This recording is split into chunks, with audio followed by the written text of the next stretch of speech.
Mesdames, Messieurs, bonsoir et bienvenue dans cette édition du journal qui s'ouvre en politique. Après l'étape des Bandunduville, le chef de l'État, Félix-Antoine Tshisekedi Tshilombo, poursuit son périple dans la province du Kwilu.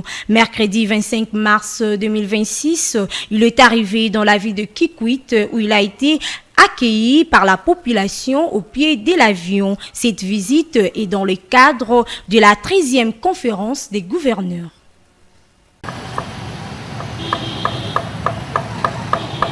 Des assises de grande envergure, l'ex-Bandundu n'en a plus connu depuis les démembrements de province en juillet 2015. Reprogrammée à plusieurs reprises, cette fois-ci c'est la bonne. La 13e conférence de gouverneurs de province s'ouvre ce mardi 24 mars 2026 à Bandunduville. Malgré la pluie intermittente dans la ville ce lundi, le trafic était intense et la mobilisation générale dans les chefs-lieux de la province du Kwilu sous le feu de la rampe à quelques heures de l'arrivée du président de la République.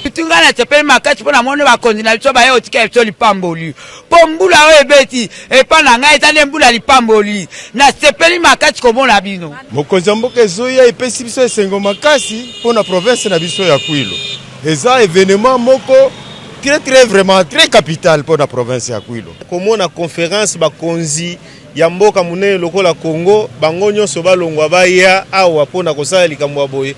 Eza première fois vraiment. Ezo lekela biso toza émotionné mais eza vraiment réalité. La conférence de gouverneurs, instance qui sert de cadre de dialogue entre le pouvoir central et les provinces, se penche pour cette édition sur la transformation du secteur agricole, halieutique et pastoral, développement rural et connexion aux marchés urbains, tel que nous l'explique Guillaume Modimola, chargé des analyses presse à la cellule de communication de la présidence de la République. Cette ville est à vocation agricole. Ils produisent du manioc, du maïs, du cacao, du café et de manière à ce que le développement humain soit une réalité avec Félix-Antoine Tshisekedi Tshilombo. Avec ses 150 000 habitants, donc vous voyez qu'il y a de la masse et c'est l'homme qui est au centre du développement. C'est pour cela que l'agriculture est au centre de cette 13e conférence de gouverneurs. Dans le souci d'une gouvernance de proximité et en marge de cette 13e édition de la conférence de gouverneurs, le chef de l'État va présider ce vendredi la 84e réunion du Conseil des ministres et va ensuite visiter le port de Bandundu.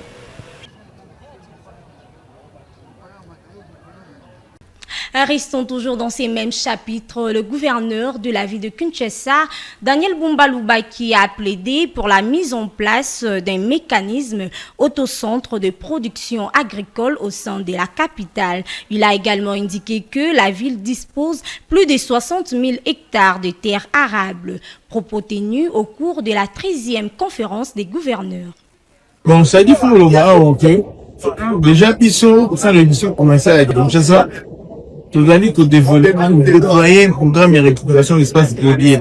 Vous allez disposer pour la maraîchère, Natina, pour toute l'agriculture urbaine. Donc, le programme doit avancer pour récupérer d'abord le site agricole et de l'air à ce jour. Mais, ce n'est pas suffisant.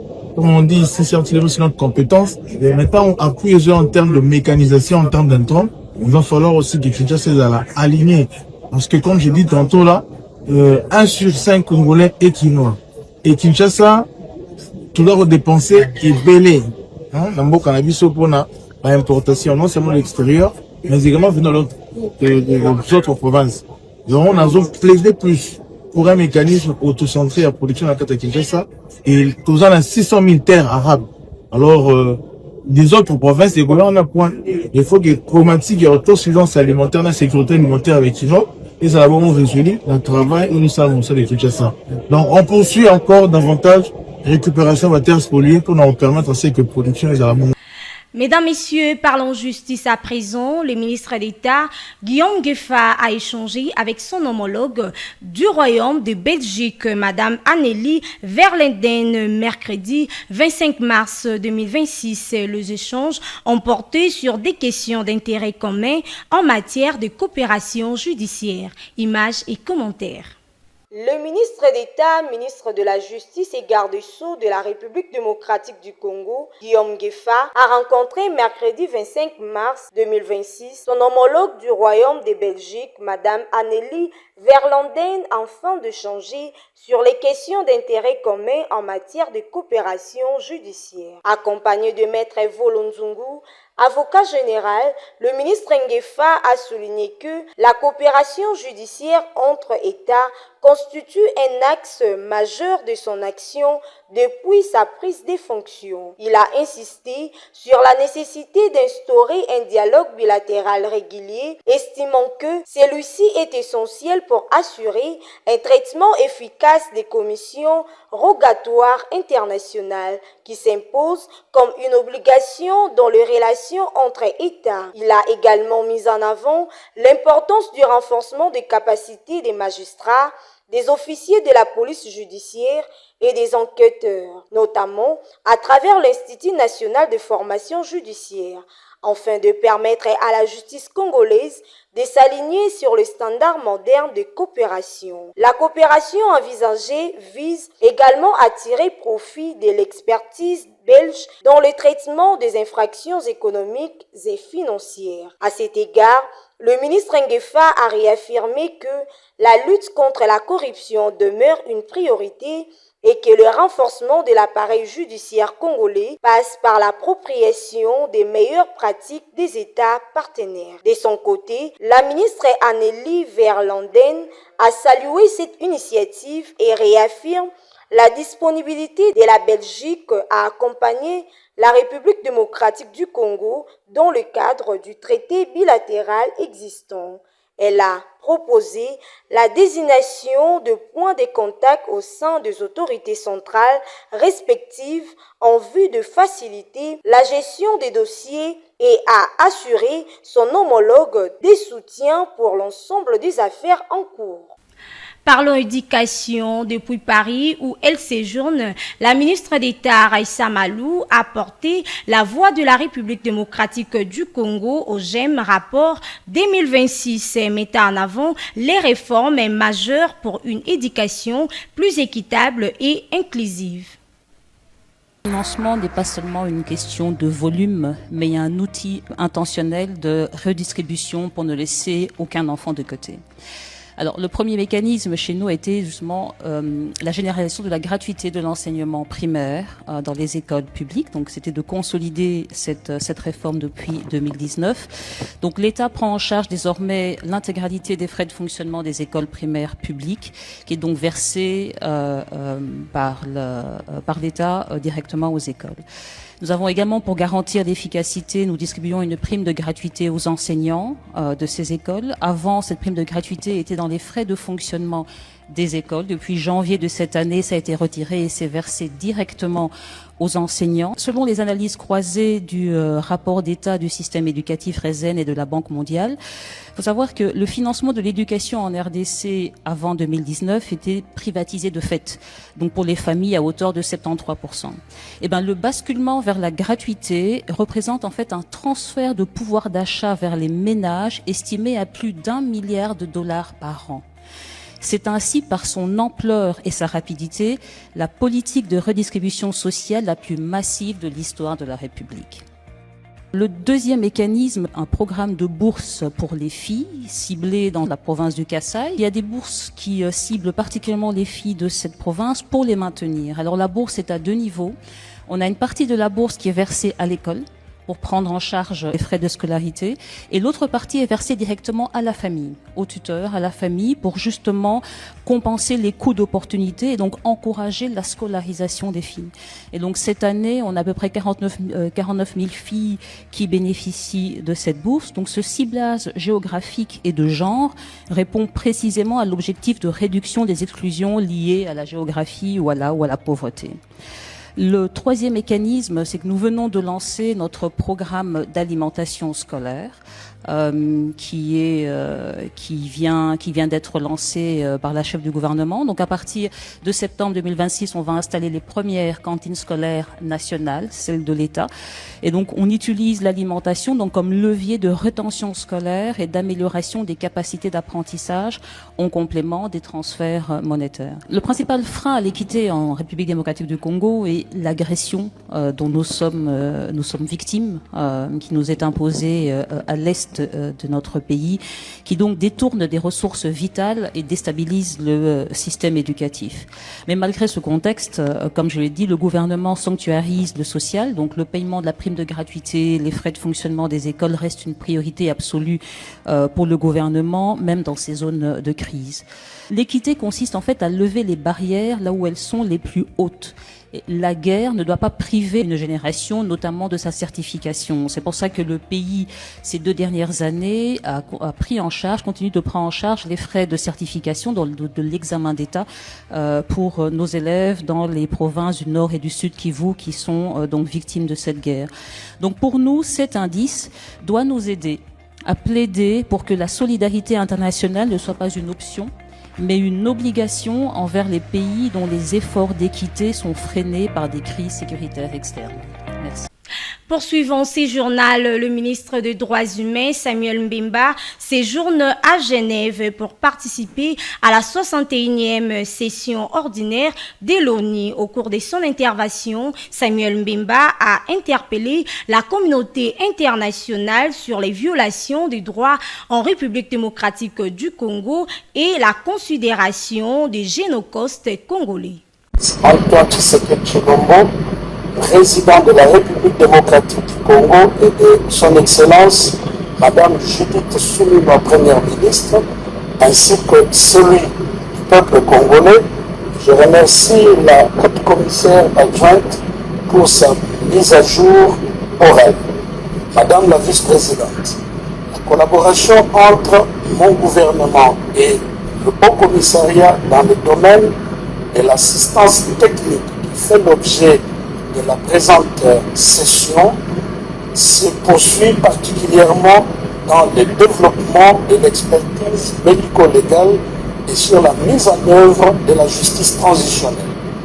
Le ministère de l'Enseignement supérieur et universitaire, avec l'appui du Bureau conjoint, travaille sur la professionnalisation de l'expertise médico-légale pour la création d'un cadre institutionnel propice à l'émergence des médecins légaux en RDC.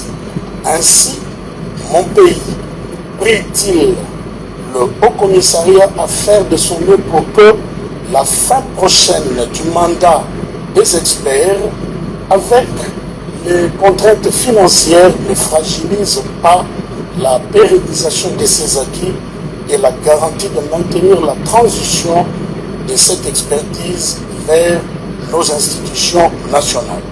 S'agissant de la justice transitionnelle, mon pays apporte une réponse institutionnelle coordonnée à travers plusieurs réformes majeures. À ce sujet, 2 projets de loi sont actuellement en examen au Parlement. L'un portant sur les principes fondamentaux relatifs à la justice transitionnelle institue une commission vérité et réconciliation, crée une cour pénale spéciale et rationalise un dispositif de garantie de non-répétition. L'autre modifie la loi organique du 11 avril 2013 en créant une chambre au sein de la Cour de cassation pour les justiciables jouissant des privilèges de juridiction. Ce texte consolide les efforts entamés pour le pilier réparation par la loi instituant la commission interinstitutionnelle d'aide aux victimes et d'appui aux réformes CIAVAR et le Fonds national de réparation des victimes FONAREC. Dans la province de l'Ituri, les forces armées de la République démocratique du Congo ont annoncé la neutralisation des 5 territoires des ADF, dont le commandant ougandais Difenda Kasibanti, déclaration faite mercredi 25 mars 2026 lors d'une opération près de la rivière Lindi.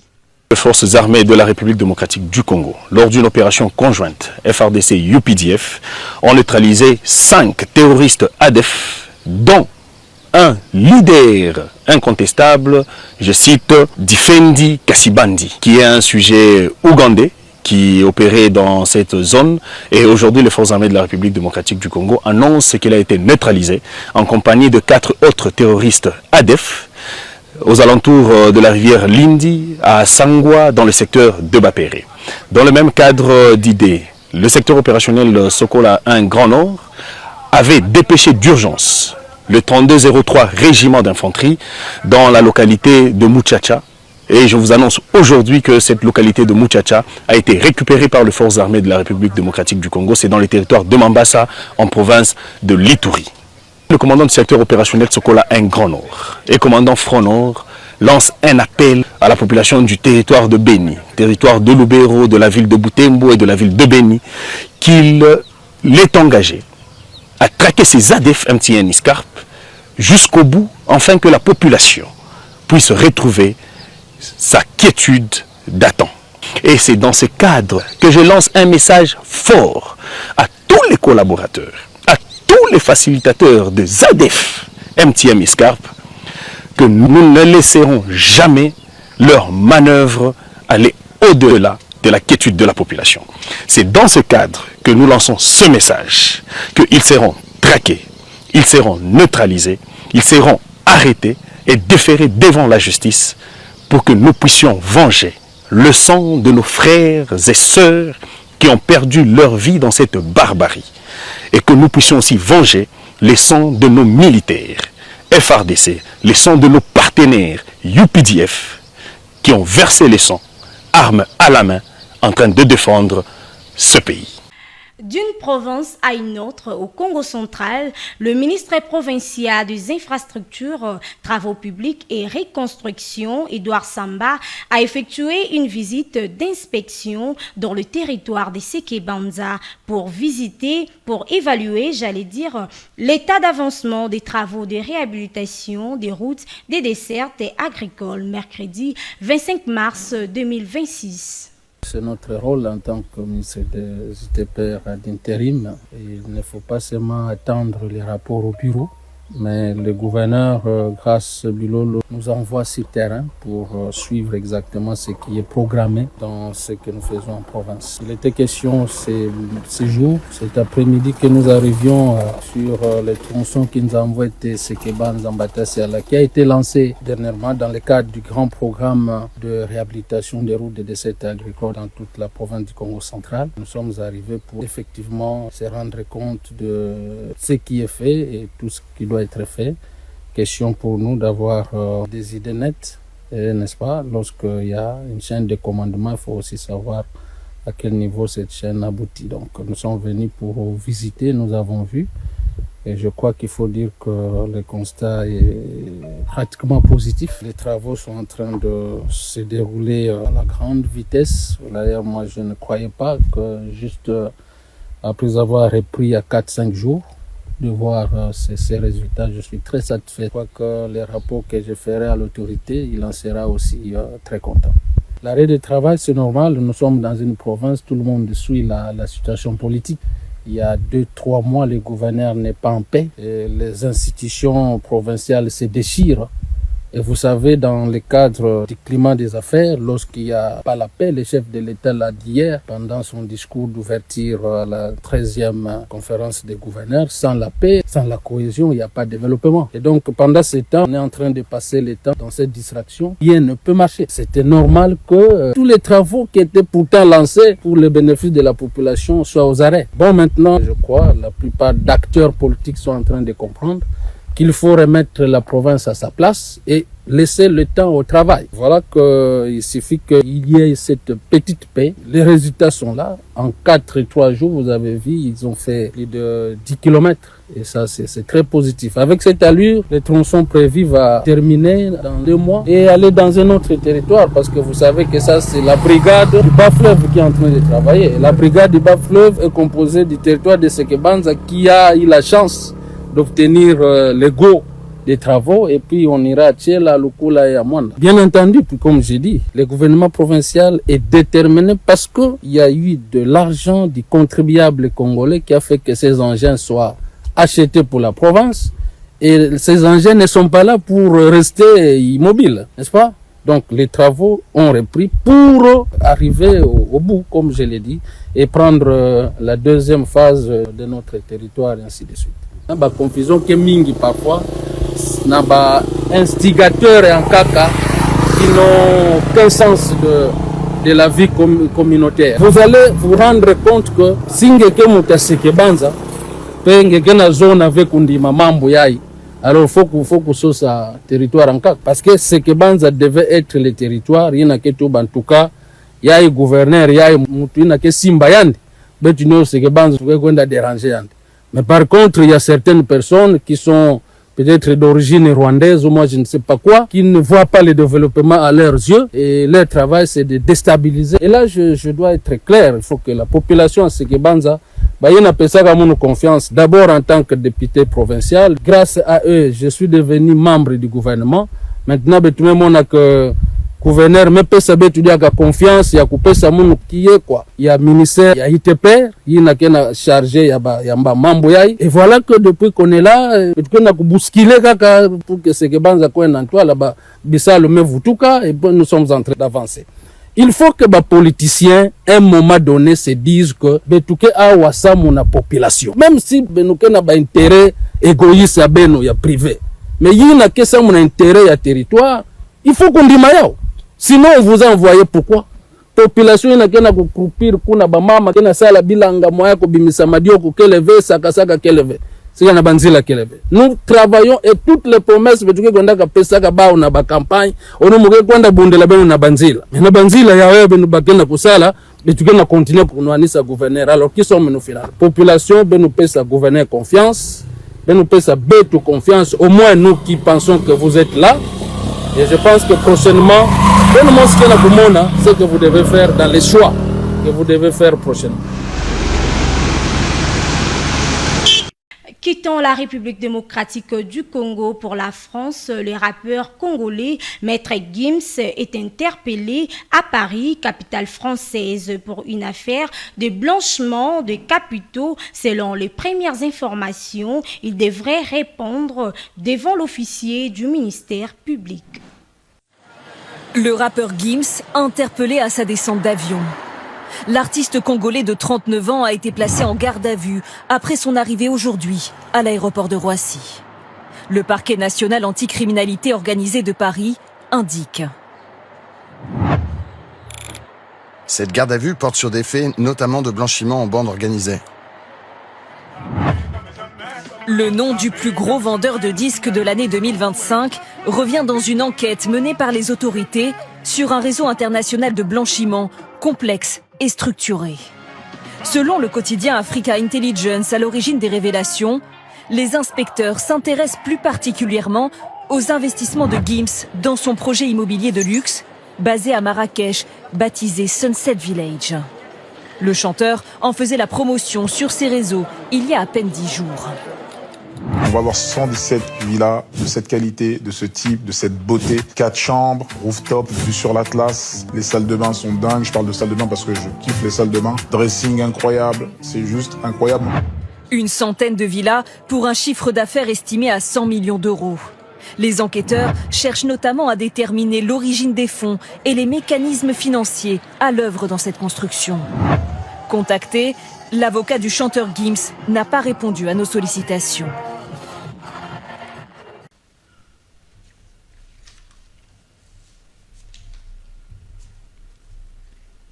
Mesdames, Messieurs, c'est par ici que nous mettons un point final à ce journal. Merci de l'avoir suivi et bonne suite de programmes sur Chebiso Télévision. Au revoir.